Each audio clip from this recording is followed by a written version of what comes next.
What's up, everybody? It's Andrea. Today, Beverly gets her groove on. Odan's got some splainin to do. And we ask the question, would you volunteer yourself to be a Trill host? Come nerd out with us. Welcome to the TNG Podcast, the number one place in the Alpha Quadrant to geek out about all things Star Trek: The Next Generation. I'm your co-host, Shereese. Hey, I'm your co-host, Andrea. Today, Shereese, we're talking season 4, episode 22, entitled The Host. This episode was written by Michelle Horvat and directed by Martin V. Rush.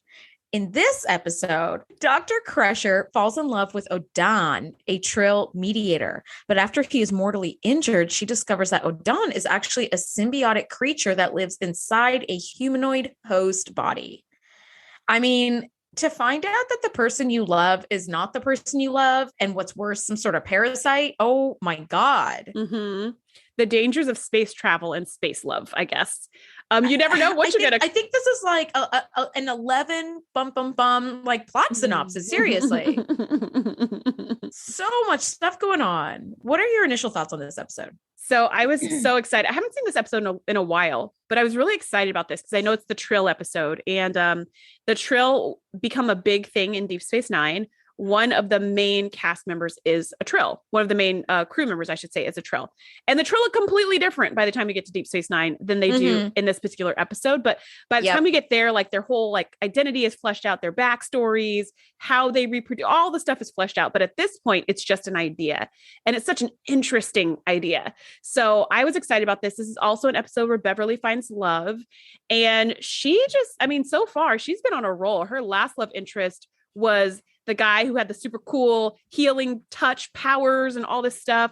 I mean, she tends to fall for some pretty epic dudes. So I very much enjoy her love story episodes, unlike the episodes we've had so far with Troy, where that last guy she fell in love with was just a total douchebag.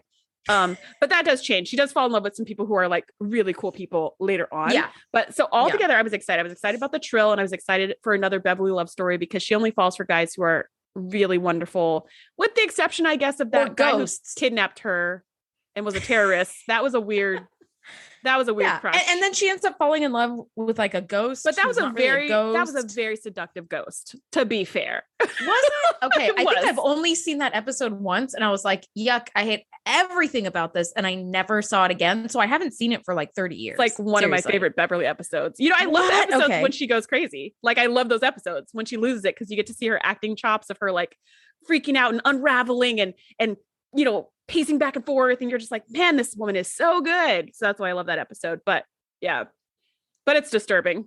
For me, I do not like the episodes where people are unraveling and falling apart. I think as from watching it as an audience member, you can really appreciate like the acting chops, like you said, but I have had people in my life who have unraveled, and it's really disturbing and horrible and traumatic. So I'm like, no, I don't need to watch it. It's definitely not entertaining in real life. That's for sure. No. And it's not really like entertaining on screen of entertaining either. It's not really entertaining on screen. It's just more like, wow, look at their range. Like, so for me, it's like looking at a beautiful piece of art that maybe I wouldn't purchase for my home, but I get that it's art, you know? But yeah, I totally hear you. What were your initial thoughts on this episode? See, you and I, it's so funny. We've been friends for a really long time. You were like, oh, it's the Trill episode. And I was like, oh, it's the Trill episode. Like, same words. If we sent a text message to each other saying that, we would not be able to infer the tone. Yeah. I was like, this one gives me the heebie-jeebies. It's like a parasite one. But you know what? I was thinking about the synopsis, and I was like, wow, this synopsis reads like a horror movie. Like, she falls in love with this person. Turns out he's not what he seems. And what's worse, he's the fucking parasite. Like, this is so weird and like total horror movie vibes. But because it's Star Trek, it's written so well that it really feels like science fiction meets like real human love, you know, like emotional reactions. Yeah. So like, I initially was like, yuck, I don't want to watch this. But after, you know, when we got to the end, I was like, oh, wow, this is a lot better than I remember, with some weird parts, which we'll get into. You are right, though. The symbiotic species known as the Trill make their first appearance in this episode, and then they were featured a bunch later in like Deep Space Nine. they have a way more fleshed out storyline. Certain things like they can use like transporters with no problem in Deep Space Nine. But like in this episode, because it was the first time we've ever seen them, it was just there was still very little to that story. And you know what? I'm okay with that too, because like I think it still blends with the future that they made for the Trill, because in this case, this particular parasite was like on its like the host was like on his last leg or whatever. After that, like injury, it had one simple injury and the host was like donezo, right? And so it was kind of like, maybe being transported would have just been like one too many things for whatever's been going on with this host so far. So I'm totally okay with that explanation. Like at this point, sure. But by the time they get to Deep Space Nine, they're just like any other alien species, except for the fact that they have this historical memory because the parasites can't die. I mean, they can die, but they are like very treasured and precious in the Trill culture. Not everybody in the Trill culture can hold the parasite. Only a few select, and they're like raised their whole lives to be able to handle it and all this stuff. And then they get like the memories of every single person the Trill has ever been a part of before. It's really, really fascinating. Wow. But at this point, it's just an idea. It feels a little bit like Ready Player 2, where, you know, you can put on that like helmet and then you can experience the life that people were experiencing when they were recording those memories. And it's like, wow, it's so cool. Well, let's open this episode up.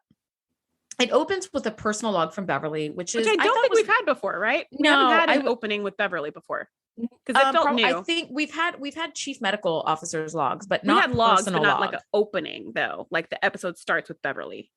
Maybe. I think we have, but we haven't had any that were like personal logs, which I think is fabulous. It's super refreshing. She's got a letter from Wesley. He's doing really well in certain areas. He's doing really well in exobiology, but he has some trouble with like ancient philosophies or something. So I was like, sounds totally, that tracks. But the big news is there's somebody new in her life. And now we see the first shot in the Enterprise, and it turns out making out in an elevator is still a thing in the 24th century. Yeah. But it seems risky because turbo lifts will stop at the drop of a hat. Like making out in the turbo lift.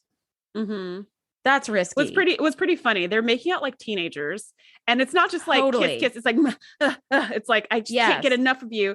And the doors open and it's Data, who really is the perfect person to walk in on the scenario. Thank God. Because anyone else on the entire ship would be like, ooh, I know what you two are up to. But Data's like, hey guys, so I have this report that I want to go over with you, and maybe we can meet later on. And do you want to look at my report now? I don't know. And they're just like, and they're like silently communicating, like, how do we get rid of him? The third wheel over here. Yes, we do need you to do this report. It's going to take you at least an hour. Okay.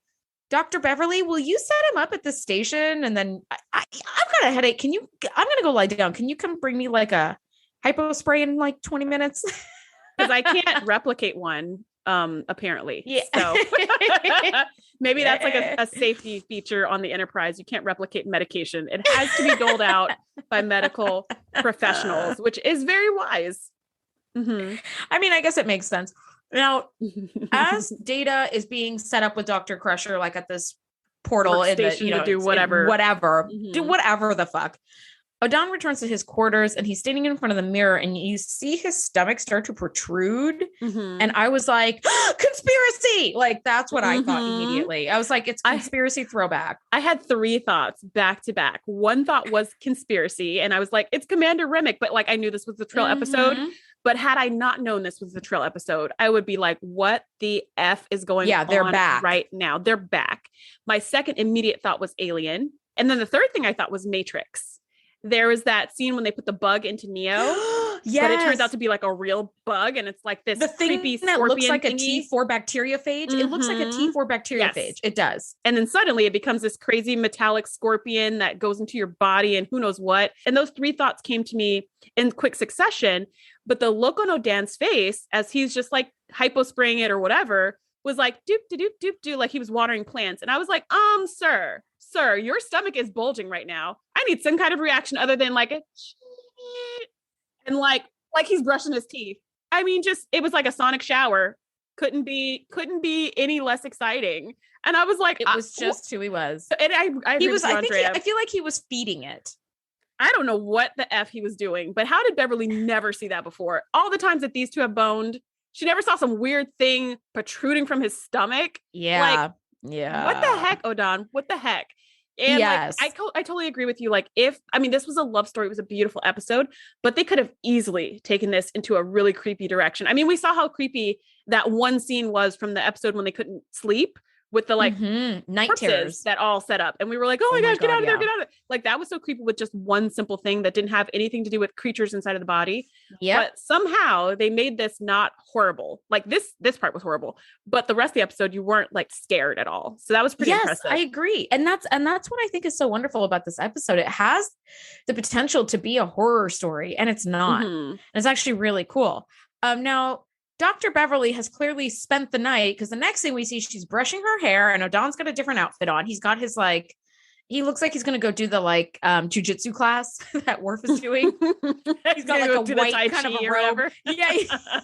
The Klingon Tai Chi. Yeah. Thank you. There is a term for it and I can't remember what it is, but whatever. It'll come to you. It's fine. So he comes up behind her and like, he calls her Dr. Beverly, which I think is really cute. It's those kind of little details that set her apart in his estimation. Nobody else on the show has ever called her Dr. Beverly. It's a really sweet nickname. It's not like Button or Kitten or Sweetie or something like that, where it's like, if he said it in public, people would be Button. Like, yeah. But yeah, it's not like that, where it's like some nickname where if he said it in public, it would make them both embarrassed. Dr. Beverly is a cute nickname that you can totally use in public. That just sounds totally regular. Nothing about it would raise any eyebrows. Absolutely, completely fine and regular. Yes. So he does call her Dr. Beverly, which is really cute. They've got this little kind of like detail that's lovely. And we need it, right? Because as the Trill switches bodies, we know where Odan is based on who's calling Dr. Beverly. Exactly. Since we don't have the handy dandy musical sounds that we had in season 1. Yes. Now, we didn't talk about this, but Odan is an ambassador who's with the Enterprise to negotiate a peace treaty between these two hostile races. And I love that we have this extremely interesting B plot problem. I loved the idea of this. So he's here to negotiate some sort of peace between these Pelians. The Pelians have a planet and 2 moons that are inhabitable. The inhabitants of the Alpha Moon have tapped into the moon's magnetic field and are using it as an energy source. And the Beta Moon is suffering environmental damage as a result of that. So the Beta Moon is like beginning to exhibit the symptoms of like global warming and climate change and climate crisis. And like, despite the pleas of the Betans, the Alphans like will not stop using their energy source. And it's fascinating, like, to see that both sides are arming for war. And it's like, it's so applicable into our own global climate crisis. I was like, oh, I love that this was 1991 and they were talking about global climate change, you know? Yes. Yeah. And also kind of the way that people are, right? And so, and I believe in the episode, they were taking energy from the magnetic core of the planet. And the way they show this little diagram is that all these little magnetic waves are coming from the planet. They're being all soaked up by the Alpha Moon, and the Beta Moon's behind the Alpha Moon. It's like, hey, what about me? And you're like, wow, that's a legit problem. Like, you are physically blocking their access to this because of just the rotations of your moons around the planet. And you're not going to give your energy source, but they also can't do anything about it. And if you go to war, you just both get destroyed. And what was so interesting too, was that the governor of the planet is trying to kind of help these 2 moons chill out, because she's like, we've been chilling on the planet. We're fine. The moon people are always going at it with each other. We just saw them as bickering children, but now they're kind of escalating. But even that is interesting, that there's almost like a mother or like an umbrella organization, an umbrella society or whatever that is there to try to mediate these splinter societies so that all 3 can live in peace and harmony. It was fascinating. Not only was it fascinating, but also the Pelians, the makeup that they have is so gorgeous. I loved it. I thought it was too. I thought it was really cool too. And I actually didn't write a lot about it because I figured you would talk about it, because it was just very, very striking and unlike anything we'd ever seen. And when the Pelians come aboard, like the delegates from the Alpha and the Beta Moons come aboard, they're wearing the same uniforms and outfits as everybody else, with those like hats that kind of are on like the edge of their head. I thought it was really, really cool. And like the special effects and makeup had made these like bridges that had negative space. So there were a few times where you could see the profile of the Pelian and you could see the other side of the room, like through the gap in their like nasal bridge. And I was like, Jesus, that is like so cool. And must have been a pain in the butt to film with because you're talking, that thing is moving and makeup dries and cracks and like all that stuff, you know, that must have been, but it was worth it. I'm glad they took the it was risk fabulous. because it was beautiful. And even I love how the female had like a piece of jewelry in her nose, like crest, and the males didn't. I was like, oh, decorating your nose. That makes so much sense in this culture. Like it just was one of those kind of world building elements that does not have to be explicitly said. You just understand there's a whole culture here just from that little detail of having jewelry on the nose. It's like, there's a whole culture going on here. That was really cool. That was a really nice touch. Yeah. And I agree. I really like this subplot as well, because you're like, Odan, this is really important. Like what you're here to do is really important, even though all we care about is this love story with Beverly. But saving these planets from war is also really important. It didn't feel like completely disjointed, like we've seen sometimes with the plots before.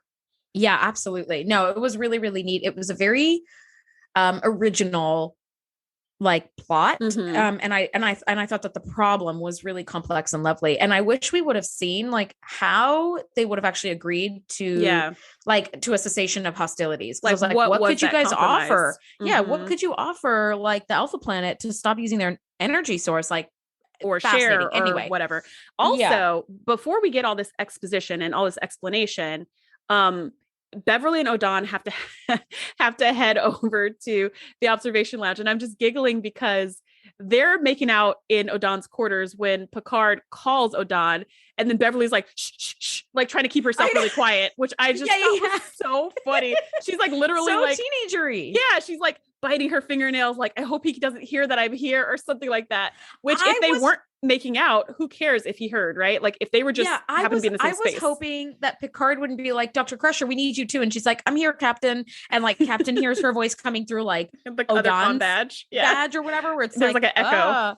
Yeah. And then they do the thing that kids do in school all the time when they don't want you to know that they've been out hanging out together. They come in, like one comes in and then the other one comes in like a different door 2 minutes later. And you're like, okay. We all saw and understood what was happening, right? Because I was like we all saw this. Yes. I was like, I feel like Troy, because she's a Beta Z, is just like, yeah, I know what you're up to. And then I feel like Riker, because he's a player, knows what they're up to, right? He's just I would hate to have like a secret romance happening and fucking Troy being like, oh, and you did that too? Wow. Like, and I haven't said a word. It's like, damn it, you know too much. Airlock. You know, she knows too much. She knows too much. Now, I want to talk about something. I don't know how we're in season 4, episode 22. How did we never know that there was a full-blown spa aboard the Enterprise? Yeah. We saw Mont, he could cut hair, but a spa, a pedicure, like torch that like nail polish all over your toes, and some sort of hand goop and a face mask. Where was I when the Enterprise spa was a thing? Seriously, first of all, that barbershop, the first time we saw it, we were like, there's the barbershop. And now we have a whole, and then it was also a salon because we saw the woman getting her hair changed with the cool little hair change wand. That's right. Like, but now it's taken it up to a whole new level. And I thought, this is fun. This is really fun. Yes. I'm so glad this is on the ship. I feel like this kind of shit should be mandatory for some of the senior staff where it's like, you are required to take a minimum of like 6 hours a week of just like relaxation and recreation time, whatever that looks like for you. If you need to ride a horse on the holodeck, Picard, or if you need to go get your pedicure or whatever, you guys are under too much pressure, living through too much trauma. Like every week there's a huge traumatic thing. Go get a pedicure, go get some hand glop, whatever. Like it was fabulous. Some special moisturizing goop. You know what? Gates McFadden did a wonderful job when Deanna was kind of giving her shit about like, oh, it's nice to treat yourself, right? Especially if you haven't for a long time and experience like joy and pleasure, right? And Beverly's like, what are you referring to? And Deanna's like, I think we all know what I'm referring to. Gates McFadden was like so uncomfortable, you know, not Gates McFadden, but Dr. Crusher was so uncomfortable. She was like wiping hand goop off on the edge of the she was wiping goop from one hand to another hand. You're just like, oh, just honey, trying to like get out of there. That goop's not going anywhere. They don't have paper towels in the 24th century. No, they sure didn't. Thanks, environment. They're taking care of it. So I don't know how. I mean, that's the sonic shower. I guess she needs some like sonic hand wash where the sound waves just clean it. But like she was just trying to smear the goop from one hand to another hand on the edge of the bowl, which was like running down. I was like, ooh, it just looked really uncomfortable to film. but 2, I thought perfectly executed to demonstrate like discomfort, you know? And she's like, I don't think, I don't know what you're talking about. Yeah. I felt uncomfortable watching it. I was like, ugh. But then Beverly finally came around and was like, all right, like, I'll tell you what's up. It's been a thing. Yeah, because I was like, how long are we going to do this whole? First of all, you know Troy already knows, but how long are we going to just dance around it? And also, don't you kind of want to talk to somebody and just be like, oh my gosh, I met this boy. He's really cute. You know, like I'm doing a thing. Yeah, you don't. There's no part of you that kind of wants to share that you're excited about something. And yes, I agree. I agree completely. And like, I love that Deanna is like, look, it's not exactly a secret. Like, everybody knows you've been doing this. And I was like, ooh, I like that too. And she was like, wait, really? Since when? And it's like 2 scenes later, you see them like kissing in the shuttle bay because you're like, now like, you know that everyone knows. You don't have to be secretive anymore. We all know. You know that everybody knows that doesn't matter at this point. Now, we do have a little scene in the reading room where Odan comes in to talk to Captain Picard. And he goes in like a little too deep about his crush on Beverly. Which I thought was really cute. I mean, really uncomfortable again for Picard. But the way Odan was just like, Dr. Beverly, she's so smart and she's so wonderful. She's really pretty. She's nice. She's incredibly capable as a doctor and as a woman. What the fuck does that mean? I think we all know what that means, but why would you say that to somebody's captain? She's exceptional, not only as a doctor, but as a woman. In the boardroom and the bedroom. Yeah. Did she know you're sharing this with me, bud? Because Dawn is over here talking to Captain Picard like she's a lady in the street, but a freak in the sheets. Picard. And Picard's like, oh my gosh, that's so funny. I'm a freak in the sheets. Oh my gosh. And Picard's like, I know. I mean, I wanted to know, but now you're here. So what are my chances? Now, even when Odan goes a little too deep into his like crush on Beverly, Picard handles it like a true professional. Yeah. And he's definitely a little bit like taken aback and sad, but he is a total pro. And I was like, wow, so impressive. So impressive. I like this part where Odan's like, you know Beverly so much better than me. Like, can I ask you some questions? And he's just like, I will not presume to speak for her, which I really appreciated as a woman. I'm just absolutely like, snaps. Thank you. Thank you for letting her speak for her darn self. But then also when Odan's like, well, how committed is she to staying in Starfleet? Very. Exactly. Yeah. That's what I was waiting for Picard to say. And he's just like, we need to go. And I don't know if I'd be like, oh, well, thank you for sharing. And, shuttle bay's this way. I mean, it's just, even like for Picard, I just felt it. But also, I love Beverly and Odan. Like, they're so cute. They're so like just completely in love. And we find out it's only been 10 days, but they are just, well, maybe they're in lust, but whatever. They're totally infatuated. They're crazy about each other. Mm-hmm. They're really, really enjoying one another's company and personalities and all of that. And it's like, I just can't hate on that. Like, Picard, you had your time with Bosch and you guys were a weird summer fling mix that was, it was nice. And we all know it was going to be short. This one, though, is like very beautiful and also feels like it's going to be short. Feels like it's going to be short, I think, for several reasons, even before we know that he's Trill and has this other stuff going on. But, he's an ambassador. There's not a lot of chance of him like just staying on the Enterprise. They're kind of transient. But I do think that, it's been 10 days and they're madly in love. And I think that that's totally fine and real. I've known a lot of people who are like, that's not enough time. It's like, I've experienced that. It's totally enough time to know. And like, I love what they have. And I love just like how over the moon they are just to spend time together. It's so beautiful. And I do really appreciate that when Odan asks Captain Picard, what do you think Beverly's like intentions are to stay? How long does she want to stay in Starfleet for? Like, would she be willing to transfer? And he kind of bristles and he's like, I cannot presume to speak for my staff, and I was like, yes, that is the perfect right answer because you can't presume to speak for her. I think we sort of know that the answer is she's going to stay in Starfleet forever. But you know what? If Odan had not had this Trill bit, she might have left to go marry him. Who the hell knows? To be fair, she left Starfleet in a heartbeat when she fell in love with that ghost. But there was some other chemical imbalances going on in that situation. We'll get to that when we get to that episode. Yeah. So it's possible, but if she's in her right mind, it's highly unlikely. I mean, she left the Enterprise and Wesley was still on it. So she could go work at Starfleet Medical. So if anyone's changing careers, buddy, your ambassador days are over and you need to transfer to the Enterprise. The magic 8-ball says this is not a good day to ask this question. Now, Odan needs to take a shuttle down to this like planet to do this negotiation.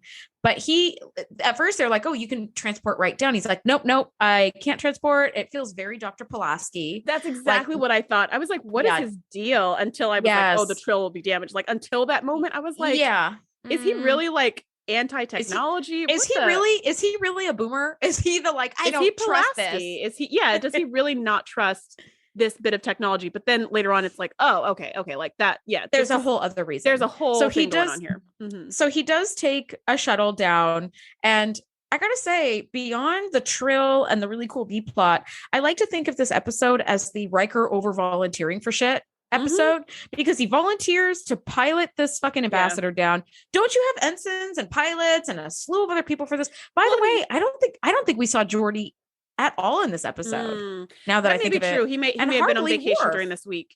But one of the things I thought in this episode was when Odan was like, I don't want to transport, I'll just take a shuttle, like I'll be fine, whatever.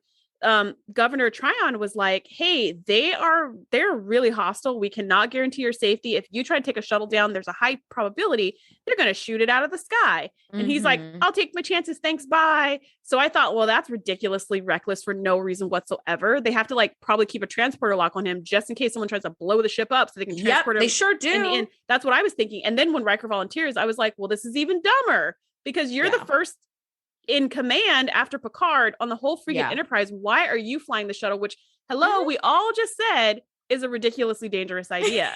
If anyone's volunteering, it should be Worf volunteering one of his people or something like that. But I was like, the first officer, that doesn't when you hear it's unsafe, maybe security needs to be up in there. They're too busy doing God knows what, because it's not their job. But yes, I think you're absolutely right. Now, of course, the second the shuttlecraft takes off, it's immediately attacked by one of the lunar colonies, which I thought was bad planning on the lunar colony's fault. Really no explanation. Well, here's a couple things that make no sense. So, shots are fired. Odan is wounded. The Enterprise is like, turn back around, come back. And so Riker's like, okay, coming back around. As he comes back around, 2 seconds later, they're like, we're gonna tractor beam the shuttlecraft and bring it in because guidance systems are damaged or whatever. So they're like, we're gonna tractor beam you, which is like, okay, that's fine. But it was really like 2 seconds after they said they were going to tractor beam them that they did engage the tractor beam. And as soon as they engage the tractor beam, the attacking ship just turns around and leaves. So it's like, wait a second. You were close enough to engage tractor beams on a freaking shuttlecraft, but they were too far for you to fire upon them. They chose not to fire. The Enterprise just couldn't just fucking fire upon them. No, they chose not to fire because they would have destroyed that little shuttlecraft in like a second. So the thing was, don't start, none won't be none. That's what I like to say. They're there as ambassadors. They're trying not to get involved. Listen, this is why I don't have any kind of future in the diplomatic. I don't. Because you start firing on my teeny tiny little ship, I'm going to fucking destroy you. And you should have known better. Period. But also, okay, but even if they I get all jokes aside, like why they wouldn't want to fire upon them. Can't you just extend shields a little bit? You can do that. That was the thing, is they had shields up and the shuttle was passing through the shields from the Enterprise to like where it had its own shields or was unshielded or whatever, because they said, the shuttle's now passing out of our shield range. And it was like the second it passed out of Enterprise shields, that's when the other little thing came and tried to fire on it. And then when it turned around and got tractor beamed in, it got tractor like right back into the shields. And that's when the thing like turned around. But you're right. They could have done anything. They could have fired a warning shot. They could have disabled their weapons. They could have done it's the Enterprise. They could have done anything. They could have infiltrated their system and shut down the whole ship. They could have tractor beamed their shuttlecraft and the attacking ship and basically be like a person holding two kids apart that are trying to fight and just be like, no, when you're tractor beamed, you can't be firing and stuff like that. I was like, this doesn't make any sense to me. They sure could have. They could have tractored it and been like, this is a dumb idea. Yeah. But also, whatever. We needed some reason for Odan to be injured. Hurt.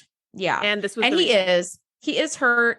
Beverly discovers now that he's a parasite, and he explains that the parasite is actually him. He's not his body. The body is just merely a host. The Trill are parasites that take over these like willing hosts that are like bred to be hosts. And she's like, you're dying. What can I do? And Odan is like, this body is dying, but I need to find another host.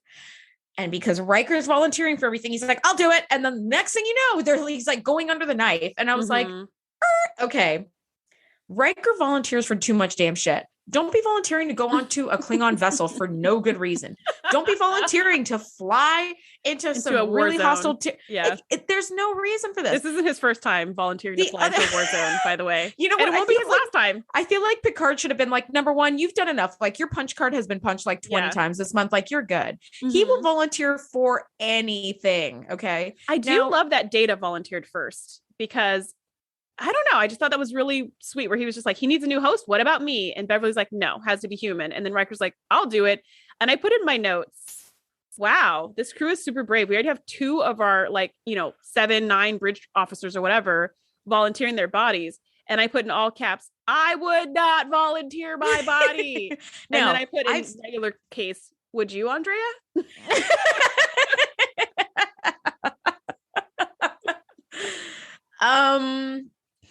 I don't know. I would volunteer if there were very limited options, but the fact that Riker was just like, I'll do it, just like that. Yeah. And I was like, we may need to think about this. And somebody said, one of the delegates later on Pelia says, they will perceive you as a Starfleet officer with your own agenda. And it's like, thank you. Why didn't somebody run by this idea real quick? But I would have kind of done the thing that when you don't want a teacher to call on you, you make sure you're not making eye contact with them. Suddenly you're really interested looking at your data pad and being like, ooh, I've got a card game tomorrow and it's kind of high stakes. So like, maybe I will, Yeah. But he did volunteer for a good reason, right? It was like, war is imminent and Odan has to negotiate a treaty or else. And so he's like, all right, if the chips are down, the new host isn't going to be here till who knows when. Fine, I'll do it. But I was like, no. Considering how sensitive I am about a holographic projection of my body. Yeah. I mean, I feel like parasite in my tummy. I'm good. I feel like we've got 1,000 other people on this ship who might be a better fit psychologically, physiologically, for a ton of reasons. For any reason. Because we have no reason. Did Riker say he would do it, he didn't even say a question. He was like, I'll do it. It's a done deal. Okay, everybody stop suggesting things. Open me up right here, Beverly. I'm ready to go. Yeah. Okay, so let's talk about this. Why the fuck didn't she put him to sleep? Why wouldn't you put him to sleep? She did. She said, I can't anesthetize you. Or she said, I've numbed the feeling, but I can't put you to sleep because those drugs could harm the parasite. So I'm sorry, but you have to be awake. And so he's like, okay. So he couldn't feel anything, but he had to be conscious so that the drugs in the system wouldn't affect. See, I think my auditory processing system was so overwhelmed by just being outraged at this poor medical practice that I did not hear outraged. That. Yeah, I was outraged. The Trill body is so bizarre and weird looking.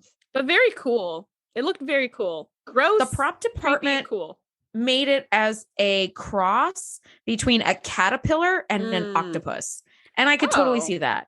I could see caterpillar. Couldn't see octopus too much. Couldn't see octopus unless we're saying kind of the octopus head, how it's kind of maybe that. But yeah, I definitely saw a caterpillar or maybe even a grub worm. It's kind of what I was picturing, a grub, they but have with those just bright spots, the red spot or whatever on them. Yeah, that's more kind of what I was picturing. And they even made it kind of pulse a little bit, which I don't know if that was totally necessary. We get that it's a big gooey thing. I think that was good enough. They tried to make it move and look like it was going to. I don't think we needed that either. We get it. It's alive. It's a gross thing. We get it. But it did look very cool. They did a good job with that creature that they created. Ugh. And I also love the laser scalpel that cuts a nice incision down your stomach. And also heals you 100% without even How was that sound effect, by the way? So cool. Yeah. So cool. Such a cool sound effect. I love, this is what makes this show so great. I recently watched the Oscars, which I think most people were talking about it for a bunch of obvious reasons, but thinking so much about all of the different components that make an artistic, cinematic artistic piece, so impactful is that it really does take a whole village. The big categories are always the ones that everybody pays attention to: best actor, best director, best picture. But without editing, without sound, or costumes or even lighting design. Like you Or take makeup. one, you take one of those elements away, and that beautiful, like cinematic art piece is like a pile of junk. It becomes without like it. a backyard barbecue recording on your cell phone without all that other it stuff. totally does. So like those little sound effects and little things like that just make all the difference. I think it's so wonderful. Now Riker is now Odan. In about like 10 seconds. And we get Nurse Yeah, Ogawa well, back. Whoop, whoop.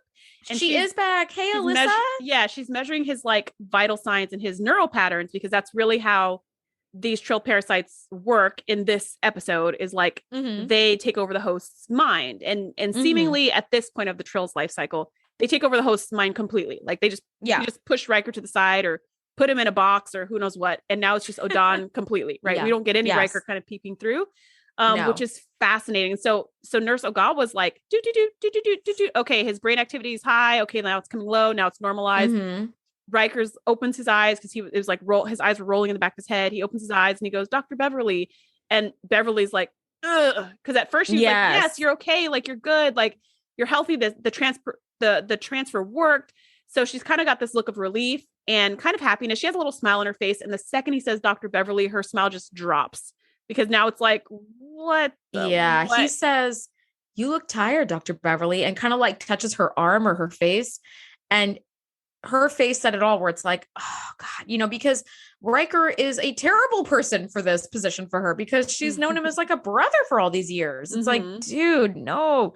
So and it's weird. Pretty awful. And also, let's not forget what happened to Riker. Like, where'd he go? Like, where did his mind go? Where did his personality go? Is he safe? Is he trapped? Is his consciousness like sentient and aware? Yes, like exactly. And like, am I going to so if I'm making out with Odan, but inside Riker's body, is Riker going to be like, he made out with me? What the heck? Like, it's just like, there's some big question marks in this whole scenario because we just have never seen anything like this before. So, and poor Beverly's in the middle of all of it. A lot of emotions. Oh, so much. I really felt for her. And I think Gates McFadden did the most beautiful job as this like character who's so torn between betrayal and hurt and being upset and angry and curious and like in love. It's a lot. At one point she goes to Odan, as Riker Odan, to check on him because he's not doing super well. And she is like hurt and upset at this betrayal. He had every opportunity to tell her the truth, but he didn't. And I went, yes, you had every opportunity, but he says something that I was like, oh yeah. He's like, at first she wanted to leave because she had to be there to like check on him. And he says, stay, we have to talk about this. And she says, I don't know what to say. And I love what he says. He said, neither do I, but the silence would injure us. And I almost cried reading that. I was like, that's so true. It does injure you, and she's very much like, you should have told me, Yeah. And what he says blows my mind. He's like, it never occurred to me. Like, this is just who I am. Did you ever tell me you're a singular being? No, it's just like who you are. And I had a similar reaction when he said that. I was like, that's a good point. It would have never occurred to me to tell someone I'm a single individual. It would have I would never have even thought of it. And he was like, ever. I'm a symbiote. It never occurred to me to say I'm a symbiote. That's just what I am. And I also thought, like, at first I was like, how could you not tell somebody this? But then once he said that, I was like, oh yeah, why would you tell someone this? And because they don't have a lot of interaction, humans don't have a lot of interaction with the Trill at this point. This is why we're getting into these cultural challenges. They don't have a lot of knowledge of the Trill or how they work. So they didn't even know they were symbiotes. They didn't even know that this was part of they didn't know any of this stuff. They're just transporting an ambassador to a critical situation, and Beverly happens to fall in love with him. Had that not happened, and or had Odan not been attacked by some random beta shuttle, like, we would still have never known. So it's like, yeah, Beverly can't be really hurt because he didn't lie to her or even intend to lie to her. It just never occurred to him to explain who he is as a being, which is fair. Yeah. But it's still like, for totally poor Beverly, fair. she's like, it's like, okay, and your body is gone. Like, and she has a beautiful conversation with Troy about it, of like, well, what exactly did I love about him? Wasn't his body part of the package that I loved? But like, surely I didn't just love him for like his fingertips or like his eyelashes. I loved him.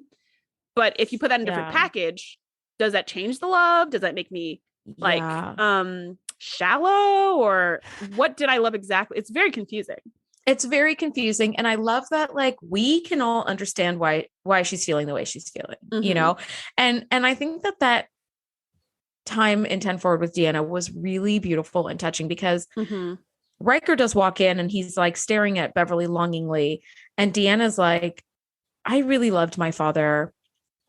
He would do all these wonderful things and he was strong and I loved him forever. And one day he was gone.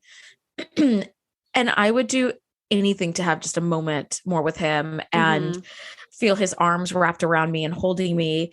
And, you know, she basically says, like, accept the love and just go with it because you have like another chance to love this individual.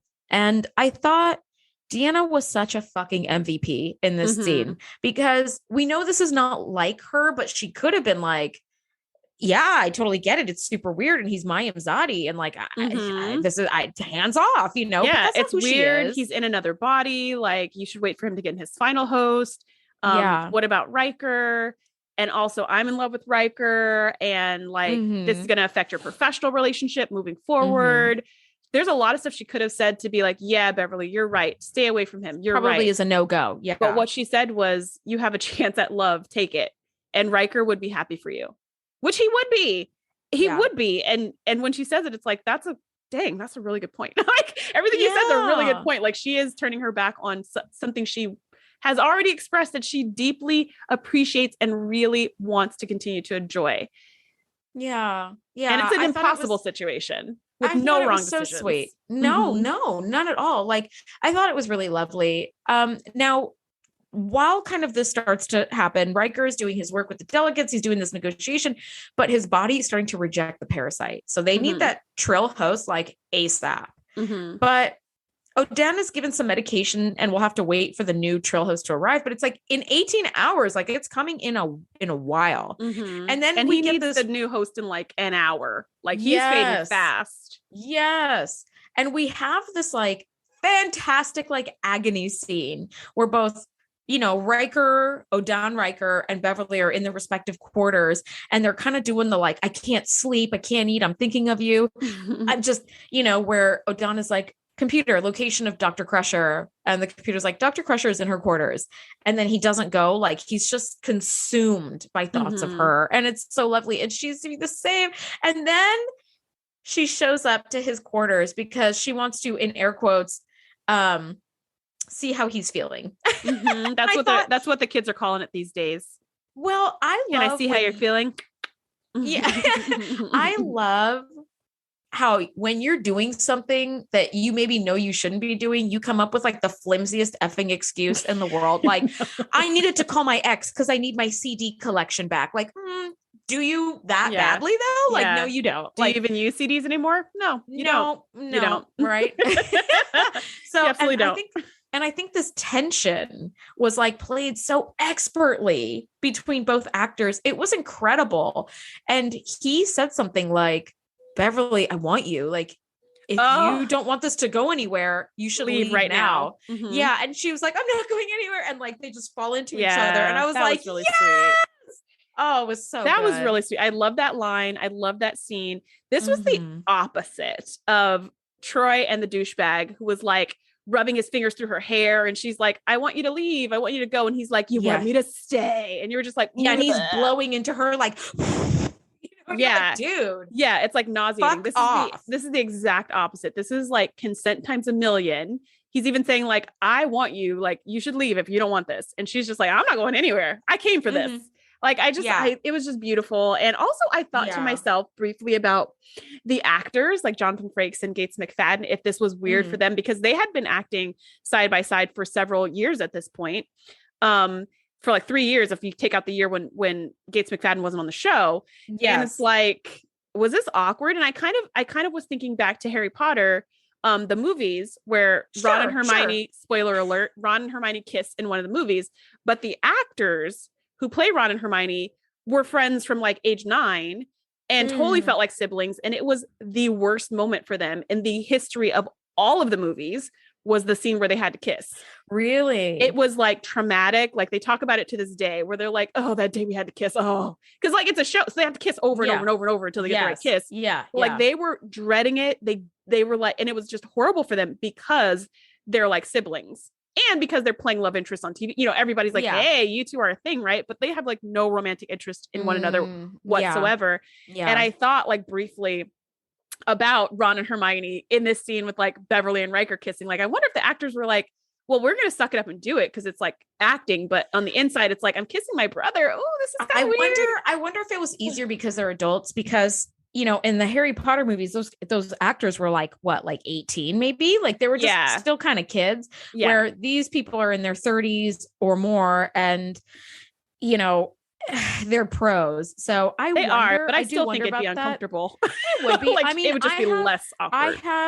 There are lots of men that I work with that I would see as like just a buddy or kind of like a brother. Mm-hmm. So to have to do that as a role would be like, I do not want to do that. Yeah, no, I do. Mm-hmm. I don't want to do that. Yeah, I totally get it. But they played it so well that they're kind of like back together and it's like amazing.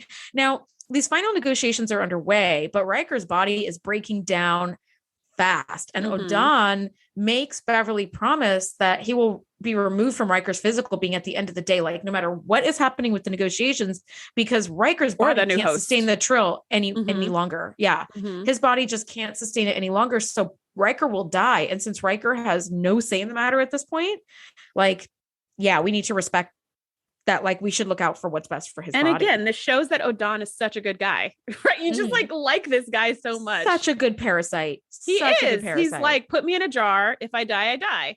But we're not going to harm Riker. Put me in that goop that you had your hands in at the spa. It's probably the same. It's medical grade goop. And it's going to I'm going to come out of stasis feeling extra moisturized. Everybody wins.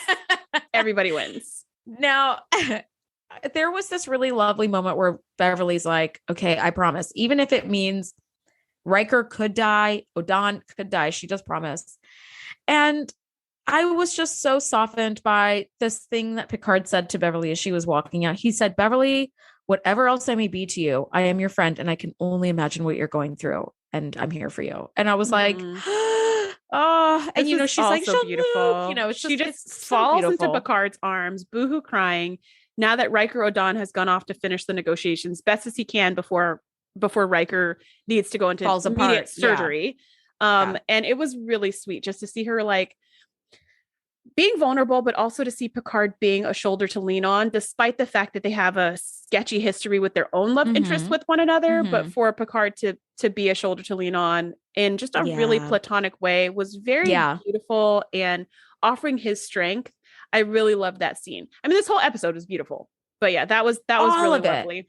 Mm-hmm. All of it was so gorgeous. And I do love that he says, whatever else I may be to you, I'm your friend. So I was like, ooh, the whatever else part. I was like, so he also knows that they have. Yeah. Neither of us are confused about what's going on. A little something. Mm-hmm. Exactly. Yeah. Now 6 hours have gone by. Odan comes out and says it was worth it and collapses. What's worse is that they just heard that the Trill host has been delayed by like 9 hours. Mm-hmm. But what's great is that he has successfully negotiated peace. And now the war is off. So well done, Odan. Thank God. I wish we could have seen a little bit of that. Because again, I would have loved to have known how they negotiated that peace treaty, but cool. Now, Beverly is able to save Riker and keep Odan in stasis while they await the new host. And then, Worf does awaken Beverly to be like, Dr. Crusher, the new host has arrived. And she kind of turns around with a smile and sees that it's a woman. Mm-hmm. And she's just like thrown from one corner of the room to the other, like emotionally, because it's like, oh God. And we get this sort of sad ending where the operation is a success. And Odan comes in and wants to talk to Beverly about like, what about our relationship? And she's like, this whole thing, it's just too much for me to take in. Like, it's too much uncertainty to live with. Like, you're Odan now, but you're going to be a different Odan later. Yeah, you're in Kirill's body. And she also says, how long will you have this host? Which is a very good question, because I'm sure he was planning to be in the original host's body for longer, but then it got damaged. So then he needed a new one, and Riker was available. So then he was in Riker, and now he's out of Riker. Now he's in Kirill, and maybe something will happen to Kirill, and then he'll be in another body. And it's just like, she said, I can't keep up. And that's a very valid question. How long will this host be here? When will we get a new host and a new host and a new host? And I'm just not, I've never experienced this before. And I'm not in a place where I can just rubber band myself to any new body that you happen to pick up along the way and just pick up where we left off as if nothing has changed. Yeah. Yeah, I agree. And she says that too. She says, maybe in the future, my love won't be, or humanity's ability to love won't be so limited to just one form, which I thought was a really beautiful way to put it, because it's confusing and it's very scary to know that this body could just be exchanged like coats and hats whenever it may need to be. And I think that is part of loving someone, is loving their bodies as well. And for their whole body to switch to a whole new body and then a whole new body again in the span of like 3 days. That's too much. I mean, you just have like emotional whiplash. It's way too much. It's way too much. Experiencing this sort of whiplash where you're sort of all your expectations and everything that you know about this person is ripped out from under you is really traumatic and confusing and like just bewildering, right? So for her to be in love with this man, and then now it's like Riker's body, and like, what if they find a younger body that's a better host, and it ends up putting Odan into like the body of like a 14-year-old or something. It's like, no, these things this isn't appropriate. This wouldn't work. So I love that the writers did leave room for us as a species to grow and adapt in our capacity to love. I thought that was kind of neat. So that's where the episode ends. And they did end on a nice note where she was like, I will never forget you. And I think Odan says like, I will never, ever forget you either, or something. And I was like, I think that's lovely. And just leave on a good note, Yeah. Yeah. It's like, it's bittersweet. It kind of reminds me of K'Ehleyr and Worf's parting before K'Ehleyr came back with a surprise baby. When she left the first time and awful. I know. And he was just awful move. Like whatever he said, like, I'll be incomplete without you or whatever. And she's just like, okay, bye. But just that like, cause she was too scared to say it, but just that like, it's bittersweet. Cause you're like, I know this relationship can't work, at least not right now, not in this way, but I really, really want it to.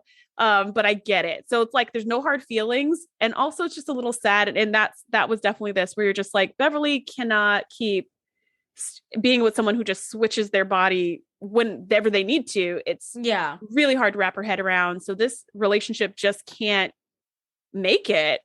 And it's just such a bummer because they were so madly in love.